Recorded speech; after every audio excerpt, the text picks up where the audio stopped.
This video is to be used in conjunction with your owner's manual to help you with the assembly and mounting of your new Snowsport HD plow. You will need a receiver plow mount hitch installed on your vehicle before starting the plow assembly. Follow the written instructions for the mount kit for your particular model of truck.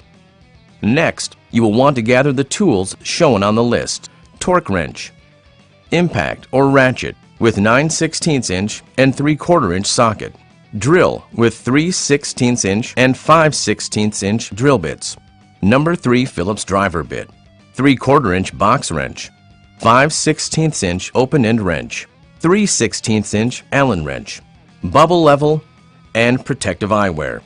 Make sure your vehicle is parked on a level grade and you're ready to get started. Step 1.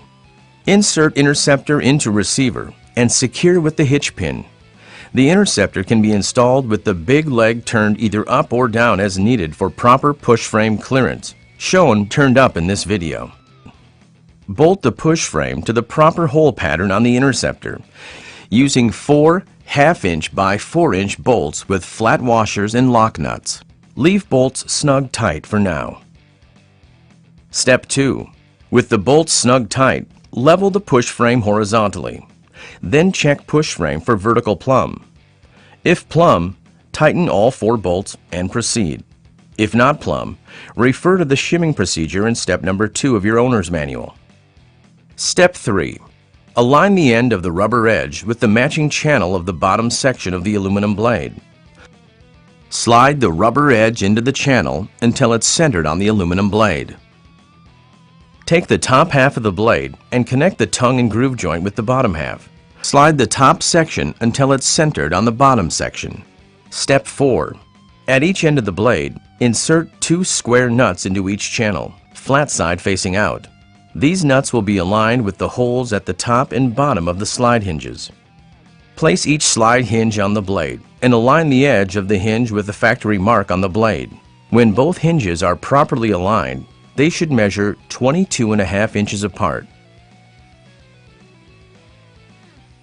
Turn the 3/8 inch by 3/4 inch hex bolts with flat washers into the nuts that were previously slid into the channels on both the top section of the blade and the bottom section of the blade. Double check to make sure each slide hinge is lined up with the factory mark. Then tighten the hex bolts on the top section first, then tighten the hex bolts on the bottom section. Using a 5/16 inch bit, drill a hole through the blade in each factory punched hole on the slide hinge.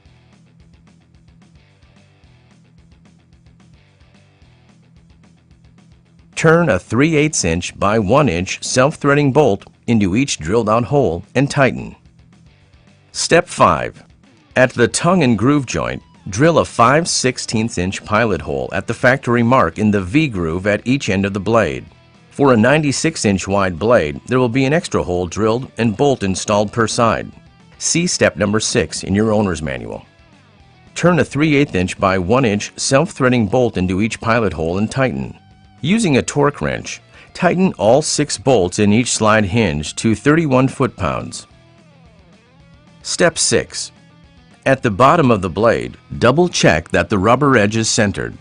Then, using a 3/16 inch bit, drill a pilot hole at each of the 4 factory marks in the V-groove. Be sure to only drill through the first layer of aluminum and into the rubber.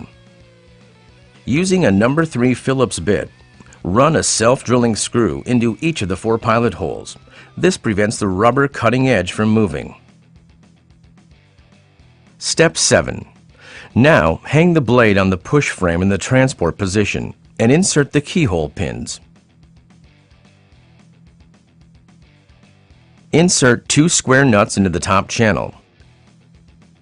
With a hex nut turned onto the stud of the blade marker, align the blade marker with the hole on the lift handle and bolt the marker and handle to the blade using one of the square nuts in the channel. Turn a 3/8 inch by 3/4 inch bolt into the other hole on the handle and thread it into the second nut that was slid into the channel. With the handle flush with the blade edge, tighten both bolts connecting the lift handle to the blade. Repeat at the other end. Step 8. Attach the rubber box end to the blade using the metal cap plate and 4 3/8 inch by 2.5 inch self-threading bolts. Tighten these bolts until the rubber end begins to compress to the blade. Insert a fifth bolt to tighten the bottom of the rubber end to the bottom of the metal cap plate.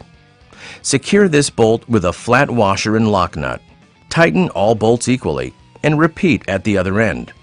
The installation of the plow is now complete, and your plow is ready for the winter season.